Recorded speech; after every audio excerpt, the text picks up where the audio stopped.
សួស្តីបងប្អូនថ្ងៃនេះថ្ងៃអាទិត្យមកស្រុកទន្លេព្រឹកមិញដើរមកចកានេះដើរមកក៏ឃើញតាពាងប្រាំងវាដុះបាទដុះហើយក៏ខ្ញុំចាប់ផ្ដើមដកវាបាទដងប៉ុន្តែដុះវាអត់ច្រើនទេបងប្អូនដោយសារយើងអាចបានជំរះស្មៅជំរះអីដាក់ជីដាក់អីត្រឹមត្រូវវាបែកខ្នែងតាពាងមកវាច្រើនអីប្រហែលទេបងប្អូន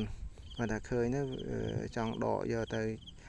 ឆាត្រឡប់ប្រេងខ្យងធ្វើជាអាហារថ្ងៃត្រង់ថ្ងៃនេះបាទនេះគឺដកបានប៉ុណ្ណឹងបាទឃើញទូចមុំណាស់បាទវាអាចបានរីកធំធាត់ឬក៏ដុះជាតាពាងធំទេបាទវារឿងទូចដែរទេបាទដោយសារវាស្មៅច្រើនពេកស្មៅច្រើនបងប្អូនបាទ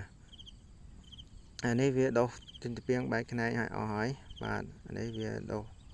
ខ្លាយទៅជាដើមវាចាស់អស់ហើយនេះតាពាងដែរប៉ុន្តែវា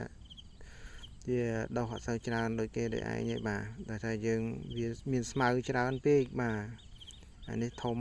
នៅតែឯងបាទអត់ដកទេទុកឲ្យវាខ្លាយជាដើមបាទនេះបានប៉ុណ្ណឹងទេបងប្អូនបាទហើយមើលដើមមៀននេះវាងាប់បាទងាប់អស់ច្រើនដែរដើមមៀននេះយកមកដាំនៅកោះហ្នឹងមិនវាជាតែងាប់ហើយចំណែកនៅរស់នេះវិញបងប្អូននេះផ្លែដែរប៉ុន្តែផ្លែវាអត់សូវល្អទេបាទពូជមៀននេះពូជមៀនមកពីខាងកោះក្បីបងប្អូនបាទយកមកដាំនេះប៉ុន្តែពួកខ្ញុំអត់បានជំរះស្មៅឬកាត់មែកកាត់អីតែងដើមតែងអីដូចគេដូចឯងណាអញ្ចឹងផ្លែវាអត់មានអីល្អដូចគេដូចឯងទេបាទអានេះផ្លែបែបធម្មជាតិហ្មងណាការមកយើងមានដាក់ថ្នាំដាក់ជីអីទេបាទផ្លែបែបធម្មជាតិហ្មងវាលូតលាស់បែបធម្មជាតិរបស់វាហ្មងបាទការមកផ្លែមកវាអត់ច្រើនដូចគេវាអត់គង់ដូចគេបាទហើយផ្លែវាអត់សូវរីកដូចគេទេបា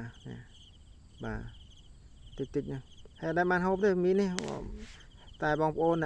គាត់មកច្រូតស្មៅនៅចកាហ្នឹងនៅកោះហ្នឹងគាត់បេះភាសាទៅពួកខ្ញុំដែលបានហូបឯងក៏ខ្ញុំមកម្ដងមកកាឃើញបេះទៅបាទកាច់យកទៅផ្ទះទៅបាទនេះផ្លែវាអត់ច្រើនដូចគេដូចឯងនេះបាទនេះមើលវាអត់រីកហ្មងឃើញទេបាទ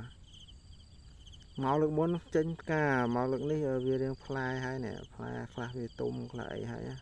បាទបងប្អូនវីដេអូមានតែប៉ុណ្្នឹងជួបគ្នាពេលក្រោយបាទអរគុណ